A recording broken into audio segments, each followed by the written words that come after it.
नमस्कार दोस्तों, gravity coaching के इस ऑनलाइन डिजिटल प्लेटफॉर्म पे आपका हार्दिक स्वागत है।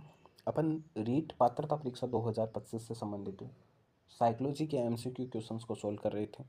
अपन ने कल व्यक्तित्व टॉपिक के 17 क्वेश्चन सोल्व किए थे। आज उससे आगे के क्वेश्चनों को लेकर मैं आपके सामने उपस्थित हूँ। 18 नंबर का अपना क्वेश्चन देखिए। 18 नंबर का क्वेश्चन है, फ्राइड के अनुसार मन की संरचना की सही कोटि कौन सी है। फ्राइड के अनुसार सही कोटि कौन सी है। फ्राइड ने 3 प्रकार की कोटियां, मन की 3 संरचना की कोटि दी थी, इदम, अहम और अति अहम। इदम, अहम और अति अहम। तो इसका सही आंसर हो जाएगा बी ऑप्शन, इदम, अहम और अति अहम। अगला क्वेश्चन देखो, 19 नंबर का क्वेश्चन है अपने पास, व्यक्तित्व के मापन के लिए कौन सा व्यक्तिनिष्ठ परीक्षण है। व्यक्तिनिष्ठ परीक्षण बताया है।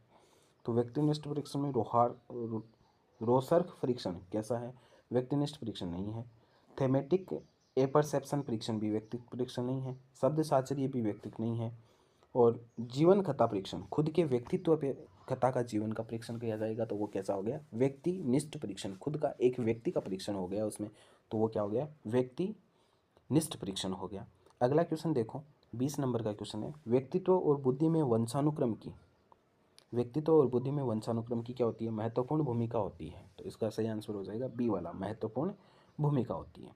बालक प्रासंग बोध परीक्षण 3 वर्ष से 10 वर्ष की आयु के लिए बालकों के लिए बनाया जाता है। इस परीक्षण में कार्ड को प्रतिस्थापित किया जाता है। कार्ड को किससे प्रतिस्थापित किया जाता है, इसमें कार्ड में लोगों के चित्र बने हुए होते हैं, और 3 से 10 साल का बालक क्या करता है, लोगों को पहचान नहीं पाते, तो उसके लिए कार्ड के चित्रों को किससे प्रतिस्थापित कर देते हैं, जानवरों से। तो इसमें बी ऑप्शन सही हो जाएगा, लोगों के स्थान पर जानवरों का। अगला क्वेश्चन देखो, 22 नंबर का क्वेश्चन है, कौन सा कारक बालक के स्वस्थ मान भावात्मक विकास में सहायक नहीं है। क्या पूछा है, सहायक नहीं है। नहीं वर्ड को अंडरलाइन करना अपन को। तो ऑप्शन देखो, बालक के कार्यों को सामाजिक स्वीकृति मिलना, ये तो सहायक है। परिवार और विद्यालय में सैनिकों का नमन होना, देखते हैं। भावात्मक विकास में सहायक नहीं होगा ये तो। परिवार और विद्यालय में यदि सैनिकों का सम्मान मिल रहा है तो वो भावात्मक विकास में सहायक कैसे होगा। विद्यालय में उपरोक्त शिक्षण विधियों का प्रयोग होगा। शिक्षक द्वारा व्यवहार के सही उदाहरण प्रस्तुत करना, ये भी होगा। तो कौन सा ऑप्शन सही हो जाएगा, बी ऑप्शन सही हो जाएगा, विद्यालय और परिवार में सैनिकों का नमन। देखो, वही क्वेश्चन शायद कल अपन ने ये सोल्व किया था। ये क्वेश्चन है, व्यक्तित्व मनोदेहिक व्यवस्थाओं का वह गत्यात्मक संगठन है जो वातावरण के साथ अभूतपूर्व समायोजन का निर्धारण करता है। इन शब्दों में व्यक्तित्व की परिभाषा दी थी। की पॉइंट देखना, मनोदेहिक व्यवस्थाओं का गत्यात्मक संगठन, और मनोदेहिक व्यवस्थाओं का गत्यात्मक संगठन किसने बोला था, ओलपॉट ने।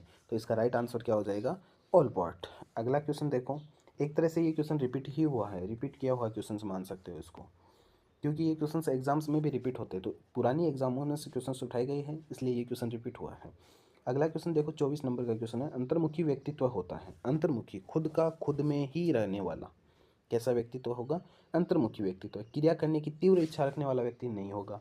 प्रबल और सरलता से परेशान हो जाने वाला अंतर्मुखी होगा। तो प्रबल और सरलता से परेशान नहीं होगा, वो अंदर ही अंदर परेशान होता रहेगा, लेकिन आपको प्रदर्शित नहीं होने देगा।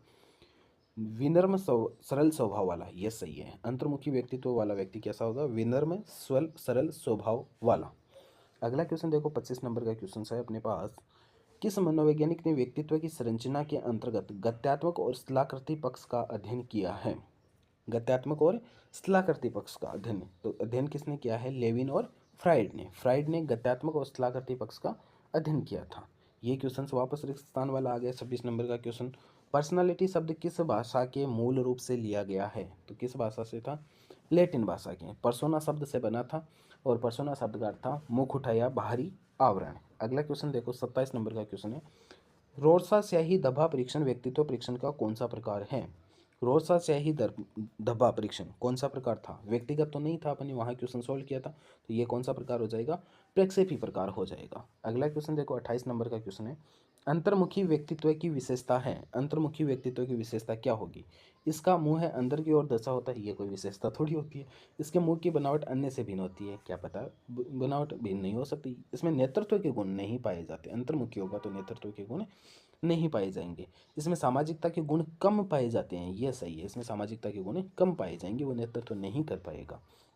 अगला क्वेश्चन देखो, 29 नंबर का क्वेश्चन है अपने पास, व्यक्तिगत शब्द की उत्पत्ति लैटिन भाषा के किस शब्द से। ये व्यक्तिगत नहीं है, व्यक्तित्व है। कौन सा शब्द है, व्यक्तित्व शब्द है। व्यक्तित्व शब्द की उत्पत्ति लैटिन भाषा के किस शब्द से हुई है? तो किस शब्द से हुई थी? पर्सनालिटी शब्द से हुई, सॉरी पर्सोना शब्द से हुई थी। कौन से शब्द से हुई थी? पर्सोना। पर्सनालिटी तो इसी का अंग्रेजी अनुवाद है व्यक्तित्व का ही, पर्सनालिटी, लेकिन शब्द कौन सा था? पर्सोना, जिसका अर्थ था मुखौटा या बाहरी आवरण। अगला क्वेश्चन देखो, 30 नंबर का क्वेश्चन है, CAT व्यक्तित्व परीक्षण की कौन सी विधि है? CAT कौन सी विधि थी? प्रक्षेपी विधि थी, व्यक्तिनिष्ठ विधि नहीं थी। अगला क्वेश्चन देखो, 31 नंबर का क्वेश्चन है, अंतर्मुखी व्यक्तित्व की विशेषता है। अंतर्मुखी व्यक्तित्व की विशेषता क्या है? संदेशी, संकालु और एकांत प्रिय, यही विशेषता होती है इसकी। दूसरों के साथ हंसी मजाक करने वाला बहिर्मुखी होता है। समूह का नेतृत्व करने वाला बहिर्मुखी होता है। दूसरों को अपने अनुकूल बनाने की क्षमता रखने वाला बहिर्मुखी। तो ये तीनों किससे होगी? बहिर्मुखी व्यक्तित्व की विशेषता हो गई, और ये क्या हो गई? अंतर्मुखी व्यक्तित्व की विशेषता। अगला क्वेश्चन देखो, 32 नंबर का क्वेश्चन है, किशोरों में द्वंद्व में उभरने का मुख्य कारण क्या है? किशोरों द्वंद्व में कब मुखरते हैं? पीढ़ियों का अंतर नहीं। पीढ़ियों का अंतर आने से किशोर द्वंद्व में क्यों होंगे? अवसरों की प्रतिकूलता, यदि अवसर प्रतिकूल हो रहे तो वो द्वंद्व में बनेगा। तो इसका राइट आंसर हो जाएगा अवसरों की प्रतिकूलता। अगला क्वेश्चन देखो, 33 नंबर का क्वेश्चन है, वांछित व्यक्तित्व होता है। वांछित व्यक्तित्व कौन सा होता है? यानी अपनी इच्छा के अनुसार व्यक्तित्व कब होगा? और अपनी इच्छा अनुसार व्यक्तित्व कब होगा? जब अपने जो संवेग है वो संवेग क्या हो जाए? एक जगह स्थिर हो जाए, या जो अपना मन बताते हैं, मन क्या हो जाए? एक जगह निश्चित हो जाए, तब जो व्यक्तित्व होगा वो कैसा व्यक्तित्व होगा? वांछित व्यक्तित्व होगा। तो इसका राइट आंसर हो जाएगा सांवेगिक स्थिर, जब संवेग क्या हो जाए? स्थिर हो जाए। अगला क्वेश्चन देखो, 34 नंबर का क्वेश्चन है, छात्र के असामान्य व्यवहार के अध्ययन के लिए निम्नलिखित में से किस प्रणाली का प्रयोग सही है? छात्र जब असामान्य व्यवहार करें तब उसका अध्ययन करने के लिए किस प्रणाली का प्रयोग किया जाता है? तो उसका अध्ययन करने के लिए व्यक्ति इतिहास प्रणाली, कौन सी प्रणाली? व्यक्ति इतिहास प्रणाली का उपयोग किया जाता है। अगला क्वेश्चन देखो, 35 नंबर का क्वेश्चन है, व्यक्तित्व को अंतर्मुखी और बहिर्मुखी वर्गों में वर्गीकृत करने वाला साइंटिस्ट कौन सा था? व्यक्तित्व को अंतर्मुखी बहिर्मुखी व्यक्तित्व में वर्गीकृत करने वाला साइंटिस्ट युंग था। उसने एक प्रकार और बताया था, 3 प्रकार बताए थे, एक तो अंतर्मुखी, एक बहिर्मुखी और एक उभयमुखी बताया था, जिसमें अंतर्मुखी और बहिर्मुखी दोनों के गुण पाए जाते हैं। ठीक है, यहाँ तक ये अपने व्यक्तित्व से रिलेटेड कुछ क्वेश्चंस और थे। उम्मीद करता हूँ कि आपको समझ में आए होंगे। आगे के क्वेश्चंस अपन कल सॉल्व करते हैं। थैंक यू, धन्यवाद।